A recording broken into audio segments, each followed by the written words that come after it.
Ayan, halos ano lang. Ayan, pwede na sila mag-grouping. Kanyang sunken area. Weeks make it. So pwede na naman ng mag ayan na yung kanyang pinaka mga beam. So ngayon okay na.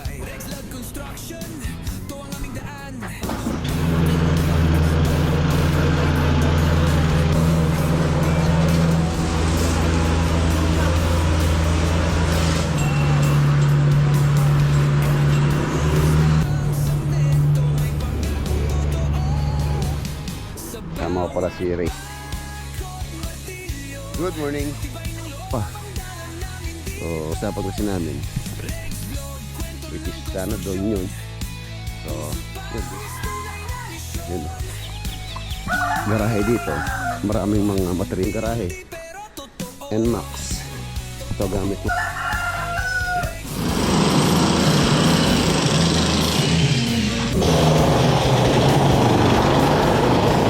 10 unit. Dito muna mag-rate na gate. Ayun yung gate. Awat. Ito na rin. Itubig na rin yata ito.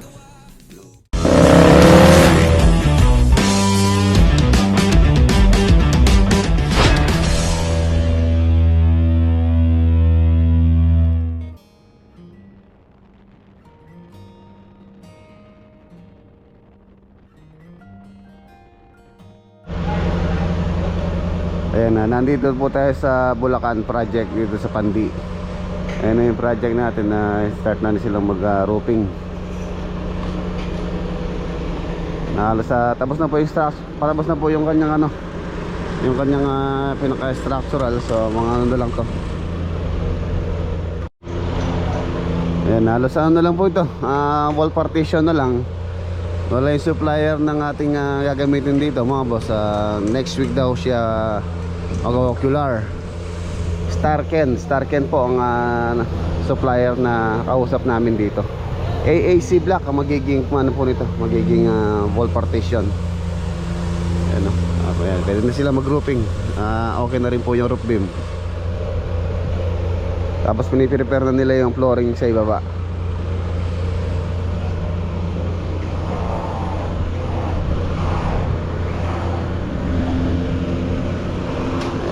Ito yun na rin yung kanyang sunken area.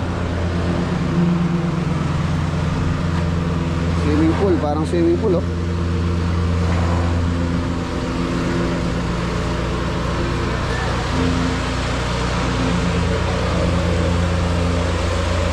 Nag-start na rin sila mag strip. Halos ano na po ito, 3 weeks may git. So pwede na naman ng mag-strip dyan dahil wala naman ng load sa taas siya mga boss. Pwede na tayo maglinis para ma-flooringan na.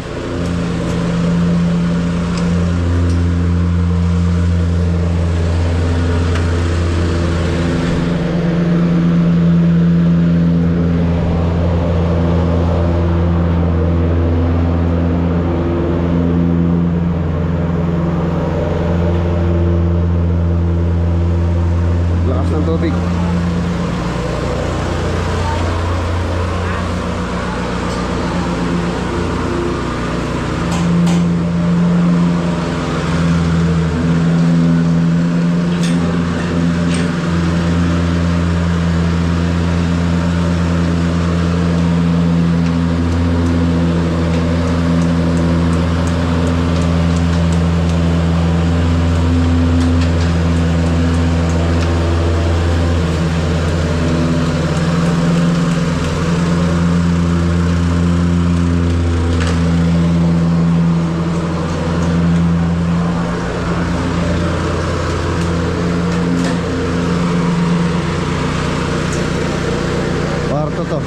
Guest room. Meron din siyang CR.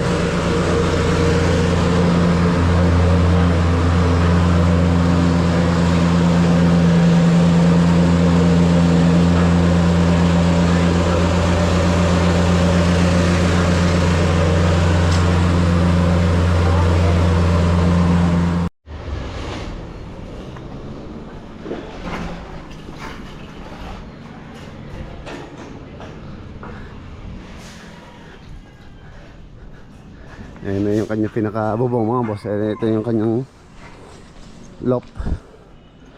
Ayan, high ceiling.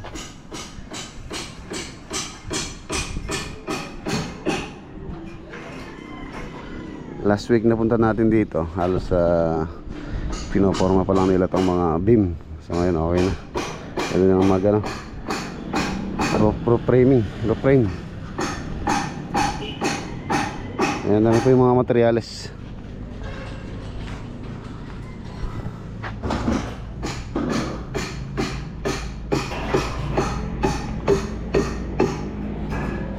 Maluwang itong kanyang pinaka roof deck.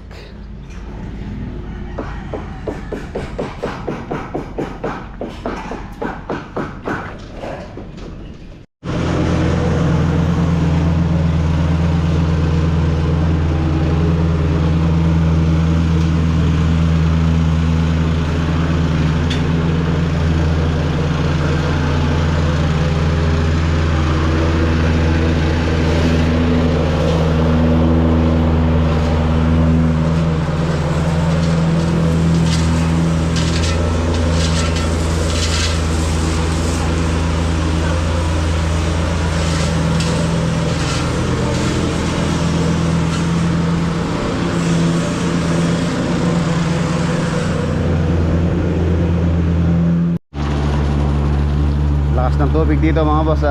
Walang problema sa tubig. Bale yung tubig dito, submersible pump po ito.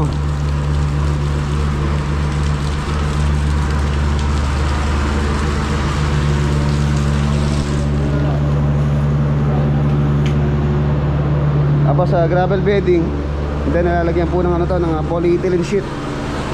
Kasi ito yung perforated pipe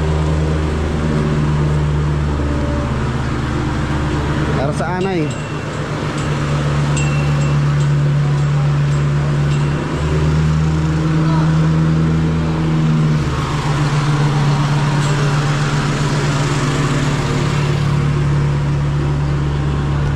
Inuukay na rin yung septic tank.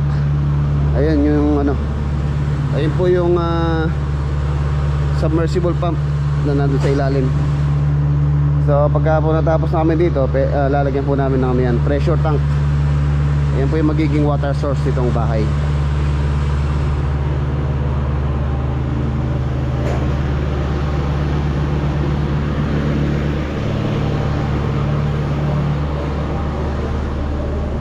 Ano yung niya? Poso Negro.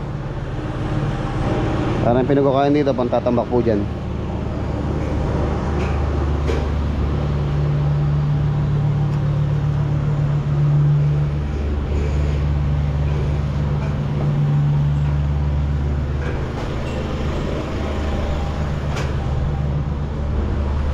Dito sa harapan may mga canopy po dito. Mayroon pang canopy dito sa kanyang main door. Dito po yung main door niya.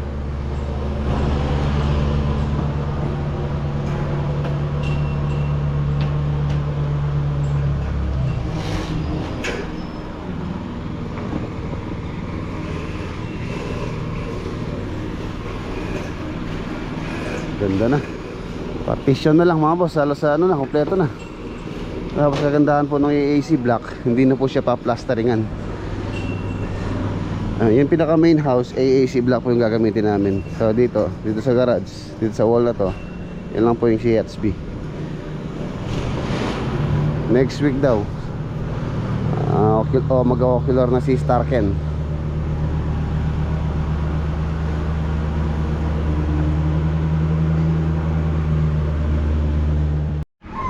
Ayan mga boss, ayaw na po natin sila. Okay na. So by next week mga boss, malalaman natin kung magkano po yung magiging estimate ni Starken sa wall partition na na gagamitin natin dito. Sama ko pala si Rain, si architect. Siya po yung aking ngayon driver. The next day. Good morning. Ay mga boss, Sunday po tayo ngayon. Nandito tayo sa sa Prime Extension.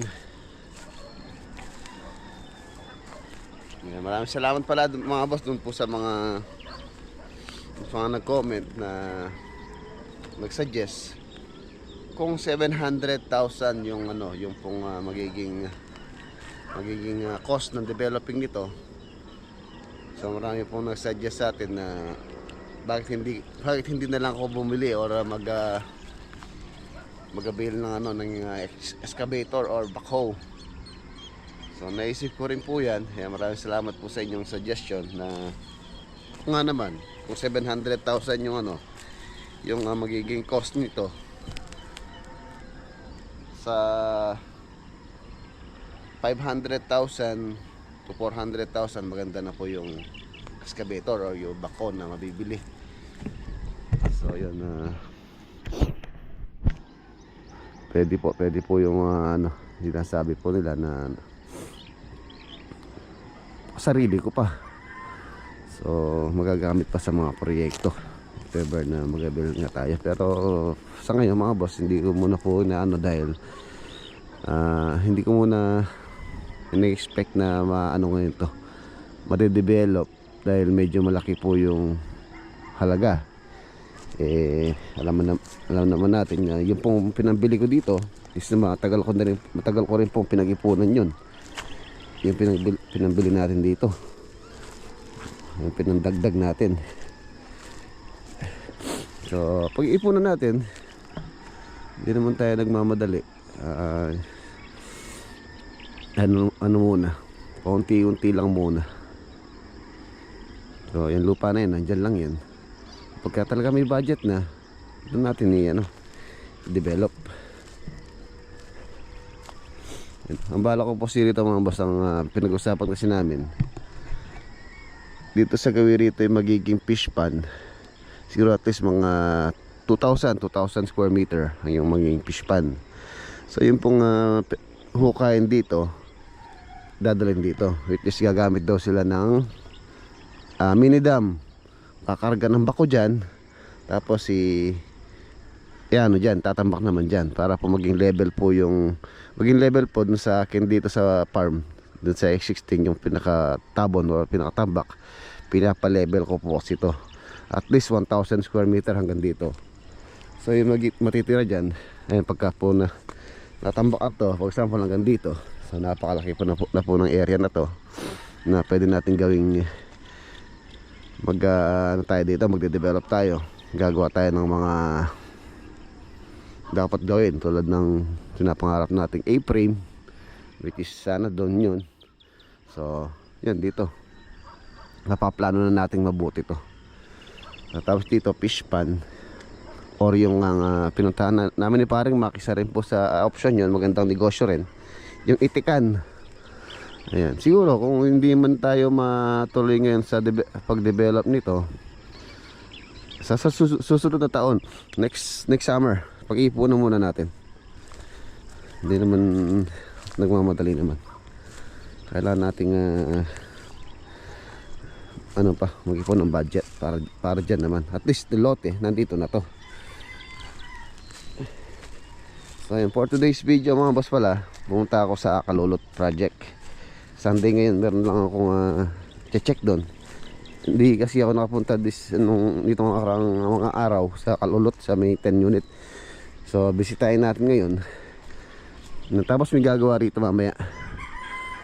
Papa-open ko na siguro tong isang span na to, para kung may mga tambak na galing sa mga site, so pwede kong itabon dito, itambak dito pa unti-unti yung mga debris na galing sa site.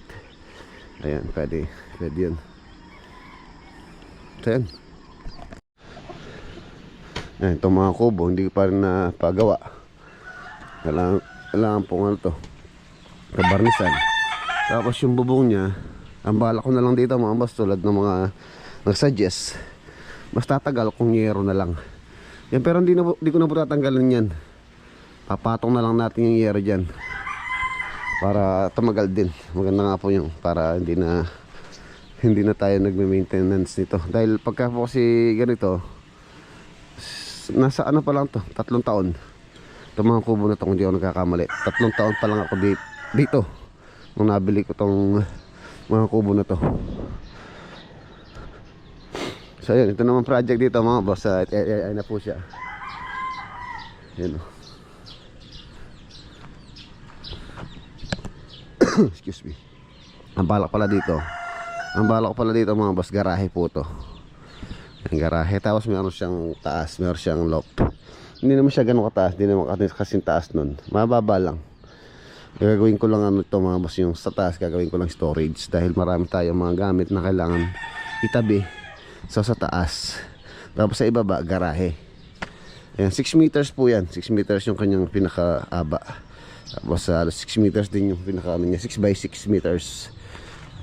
Lalagyan natin ng loft, second floor yan, para storage sa taas, garahe. Yung balak nyo lagay dito, yung pickup tsaka yung Jimny. Wala po kasing ano dito mga boss, actually kawawa yung mga sasakyan dito kasi sa garahe dito. Maraming mga materials na nakalagay. Tapos pagka meron pang mga pinapabricate dito, so nilalabas ko po yung mga sasakyan dyan. So, wala, nandito lang yung mga sasakyan tulad nito.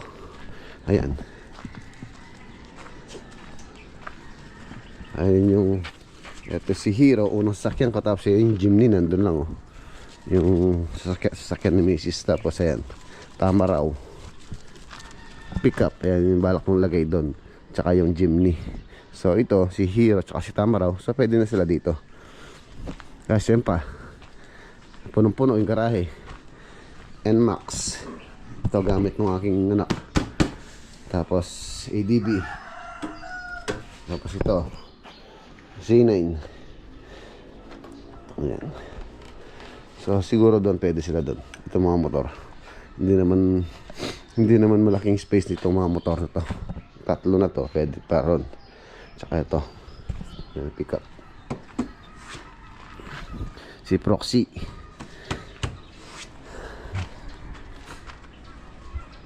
Ay, owner. Yan, shoutout kay Sir Darwin na nakabil na po nito. So schedule po yung pag pick up nila dito. Saka na natin lilinisin, dahil pagka nilinisin natin ngayon, madadamihan lang. Pagka in-schedule na lang nila for pick up. Shoutout kay Sir Darwin. So yan, gagamitin ko pa lang ngayon si Z9. Hihintay ko lang gagawa rito. May gagawa po kasi ngayon dito. Ito pa si si TMX, galing kay fans nito.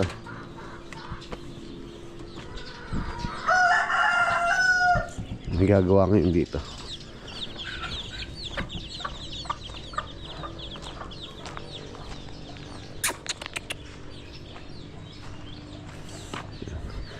Papaasintan ko to para ma-prepare yung flooring.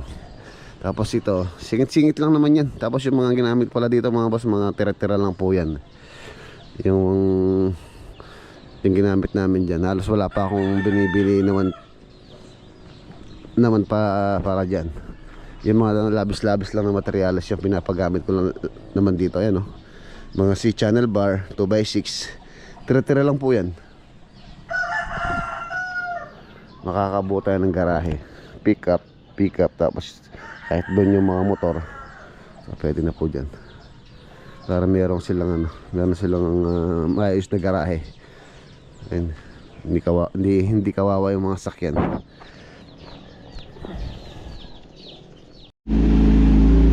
Ayan, let's go. Tayo.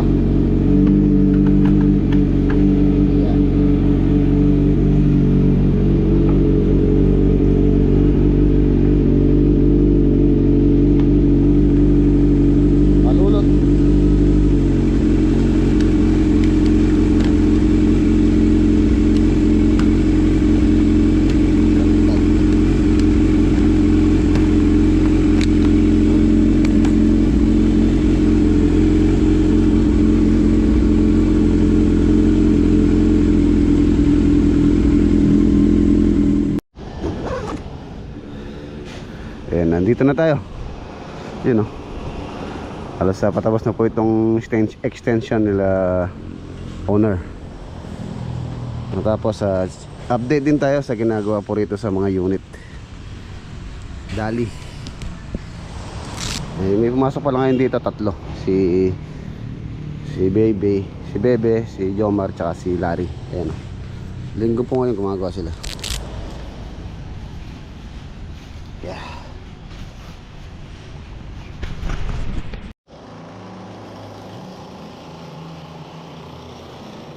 Iba.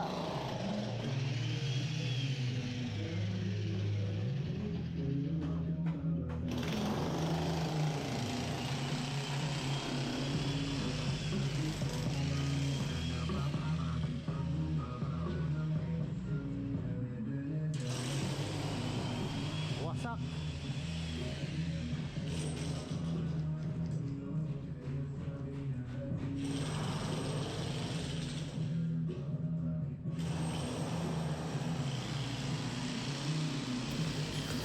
Ayan, giniba po nila yung flooring, gawa ng meron po silang requirements. Si Dali po may requirements sa kanilang flooring. Flooring daw, at least mga 4,500 PSI ang kanilang requirements sa sahig ng kanilang store. So yung ating flooring dyan is around nasa 3,500 PSI lang po yung ratio natin dyan. So yun, kailangan nilang baklasin ulit tapos pa-flooringan po nila. Kaya po kung mapapansin nyo is giniba nila.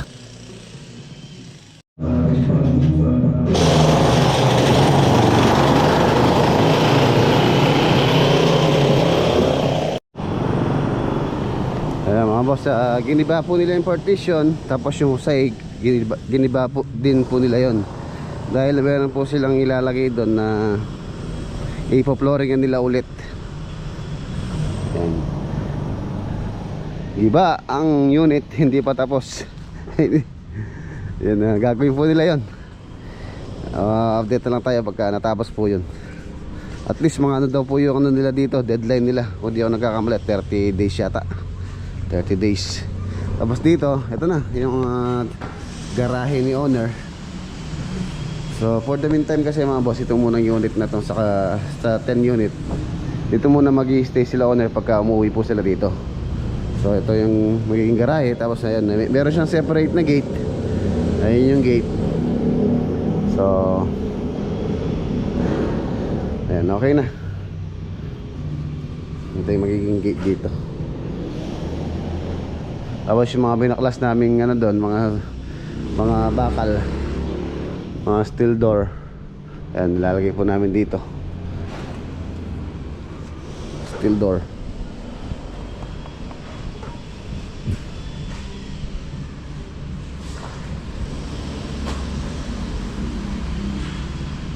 Dito naman sa unit na to, ito maayos na po ito.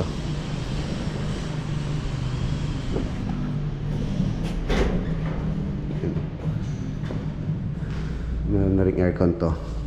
So ito yung magiging pansamantala lang muna nila owner. May kuryente na rin. May tubig na rin yata to. Alam ko. Mahina. Yun lang mahina. Mahina yung tubig.